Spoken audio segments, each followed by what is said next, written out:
1984 by George Orwell. Part 2, Chapter 7. Winston had woken up with his eyes full of tears. Julia rolled sleepily against him, murmuring something that might have been, "What's the matter?" "I dreamt," he began, and stopped short. It was too complex to be put into words. There was the dream itself, and there was a memory connected with it that had swum into his mind in the few seconds after waking. He lay back with his eyes shut, still sodden in the atmosphere of the dream. It was a vast, luminous dream in which his whole life seemed to stretch out before him, like a landscape on a summer evening after rain.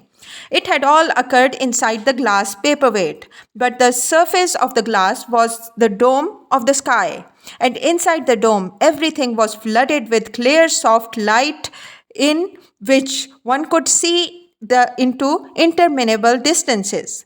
The dream had also been comprehended by, indeed, in some sense, it had consisted in a gesture of the arm made by his mother, and made again 30 years later by the Jewish woman he had seen on the news film, trying to shelter the small boy from the bullets before the helicopter blew them both into pieces.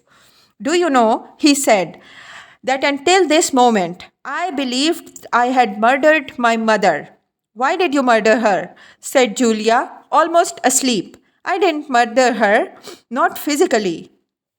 In the dream, he had remembered his last glimpse of his mother, and within a few moments of waking, the cluster of small events surrounding it had all come back. It was a memory that he must have deliberately pushed out of his consciousness over many years. He was not certain of the date, but he could not have been less than 10 years old, possibly 12, when it had happened. His father had disappeared some time earlier. How much earlier, he could not remember. He remembered better the rackety, uneasy circumstances of the time, the periodical panics about air raids and the sheltering in tube stations, the piles of rubber everywhere, the unintelligible proclamations posted at street corners, the gangs of youths in shirts all the same color, the enormous queues outside the bakeries, the intermittent machine gun fire in the distance. Above all, the fact that there was never enough to eat. He remembered long afternoons spent with other boys in scrounging round dustbins and the rubbish heaps, picking out the ribs of cabbage leaves, potato peelings, sometimes even scraps of stale bread crust, from which they carefully scraped away the cinders, and also in waiting for the passing of trucks which travelled over a certain route and were known to carry cattle feed, and which, when they jolted over the bad patches in the road, sometimes spilled a few fragments of oil cake. When his father disappeared, his mother did not show any surprise or any violent grief, but a sudden change came over her. She seemed to have become completely spiritless. It was evident even to Winston that she was waiting for something that she knew must happen. She did everything that was needed: cooked, washed, mended, made the bed, swept the floor, dusted the mantelpiece, always very slowly and with a curious lack of superfluous motion, like an artist's lay figure moving of its own accord. Her large, shapely body seemed to relapse naturally into stillness. For hours at a time, she would sit almost immobile on the bed, nursing his young sister, a tiny, ailing, very silent child of 2 or 3, with a face made simian by thinness. Very occasionally, she would take Winston in her arms and press him against her for a long time, without saying anything. He was aware, in spite of his youthfulness and selfishness, that this was somehow connected with the never-mentioned thing that was about to happen. He remembered the room where they lived, a dark, close-smelling room that seemed half filled by a bed with a white counterpane. There was a gas ring in the fender and a shelf where food was kept, and on the landing outside there was a brown earthenware sink, common to several rooms. He remembered his mother's statuesque body bending over the gas ring to stir at something in a saucepan. Above all, he remembered his continuous hunger and the fierce sordid battles at mealtimes. He would ask his mother naggingly over and over again why there was not more food. He would shout and storm at her. He even remembered the tones of his voice, which was beginning to break prematurely and sometimes boomed in a peculiar way. Or he would attempt a sniveling note of pathos in his efforts to get more than his share. His mother was quite ready to give him more than his share. She took it for granted that he, the boy, should have the biggest portion. But however much she gave him, he invariably demanded more. At every meal, she would beseech him not to be selfish and to remember that his little sister was sick and also needed food, but it was no use. He would cry out with rage when she stopped ladling.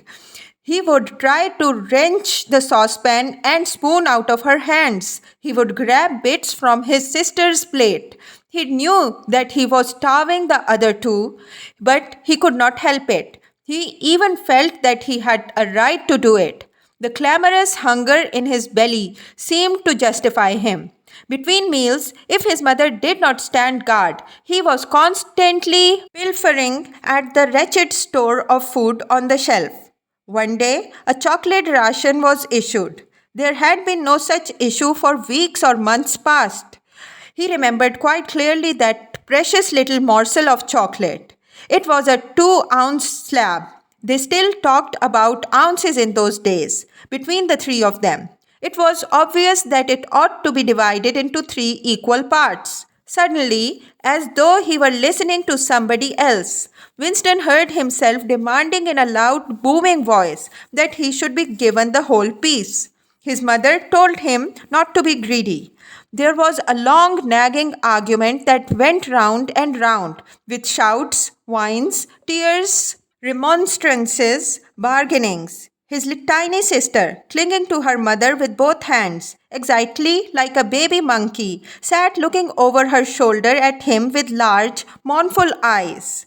In the end, his mother broke off 3/4 of the chocolate and gave it to Winston, giving the other quarter to his sister. The little girl took hold of it and looked at it dully, perhaps not knowing what it was. Winston stood watching her for a moment.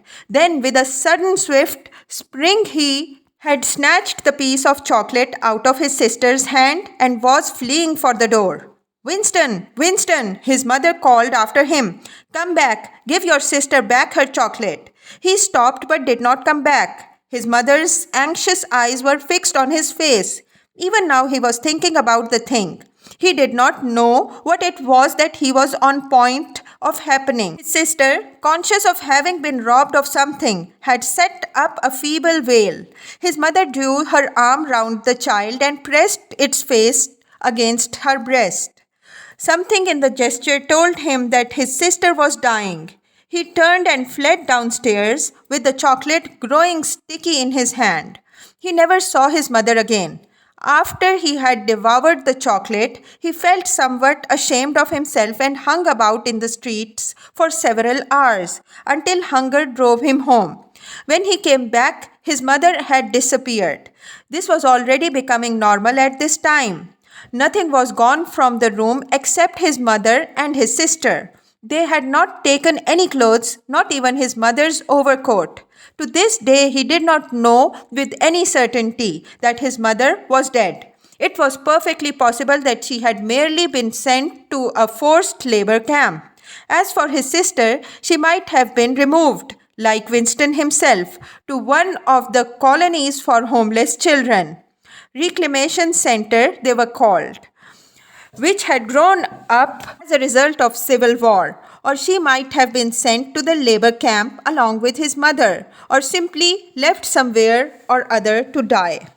The dream was still vivid in his mind, especially the enveloping, protecting gesture of the arm, in which its whole meaning seemed to be contained.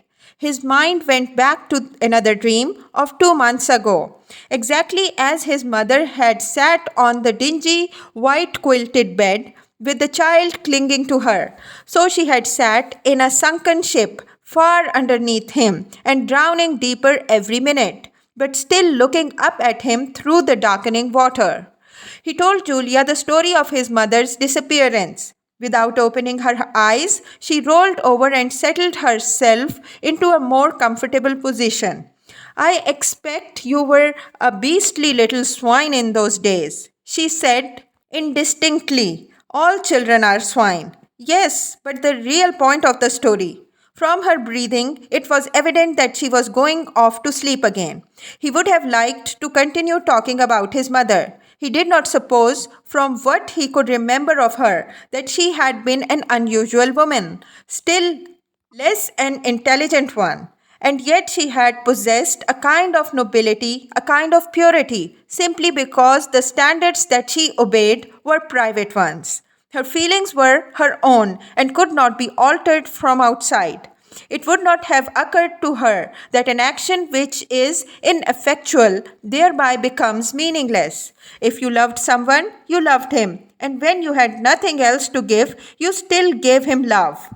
When the last of the chocolate was gone, his mother had clasped the child in her arms.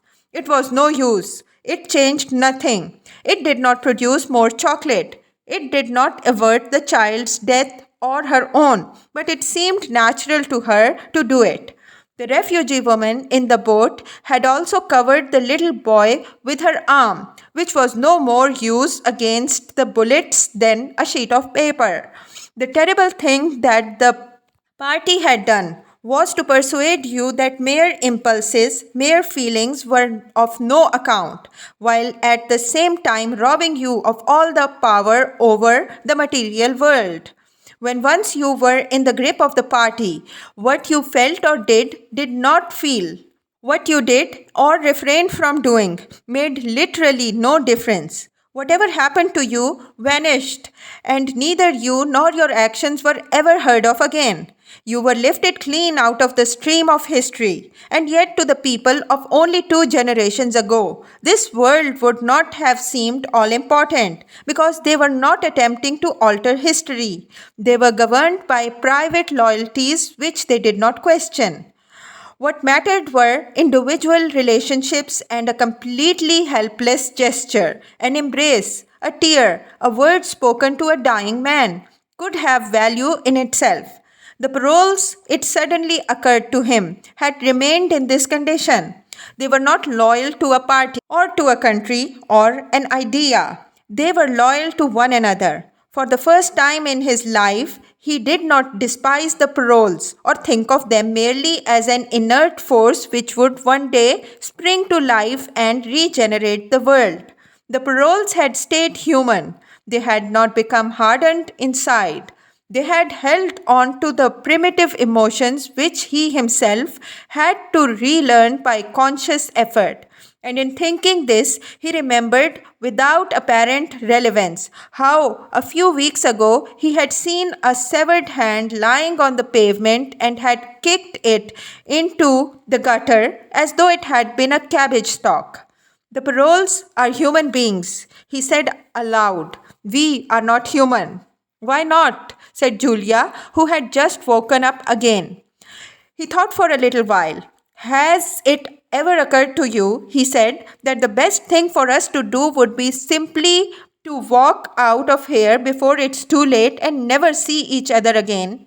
Yes, dear, it has occurred to me several times, but I am not going to do it all the same. We've been lucky, he said, but it can't last much longer. You're young, you look normal and innocent. If you keep clear of people like me, you might stay alive for another 50 years. No, I've thought it all out. What you do, I'm going to do. And don't be too downhearted. I'm rather good at staying alive. We may be together for another 6 months, a year. There's no knowing. At the end, we are certain to be apart. Do you realize how utterly alone we shall be? When once they get hold of us, there will be nothing, literally nothing, that either of us can do for the other.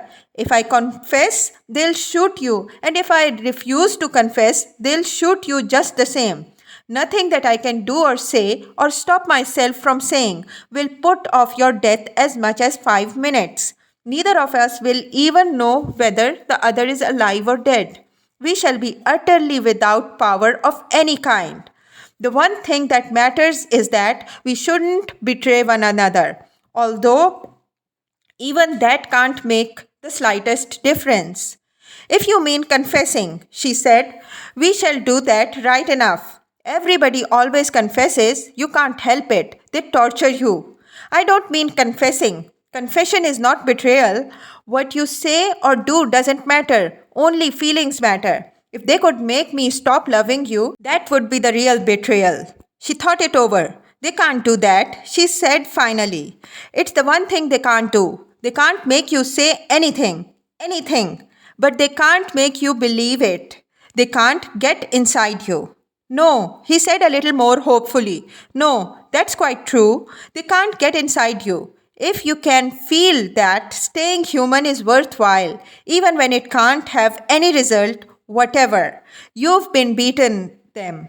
He thought of the telescreen with its never sleeping ear. They could spy upon you night and day, but if you kept your head, you could still outwit them. With all their cleverness, they had never mastered the secret of finding out what another human being was thinking. Perhaps that was less true when you were actually in their hands. One did not know what happened inside the ministry of love, but it was possible to guess. Tortures, drugs, delicate instruments that registered your nervous reactions, gradual wearing down by sleeplessness and solitude, and persistent questioning. Facts, at any rate, could not be kept hidden. They could be tracked down by inquiry, they could be squeezed out of you by torture. But if the object was not to stay alive, but to stay human, what difference did it ultimately make? They could not alter your feelings. For that matter, you could not alter them yourself, even if you wanted to. They could lay bare in the utmost detail everything that you have done or said or thought, but the inner heart, whose workings were mysterious even to yourself, remained impregnable.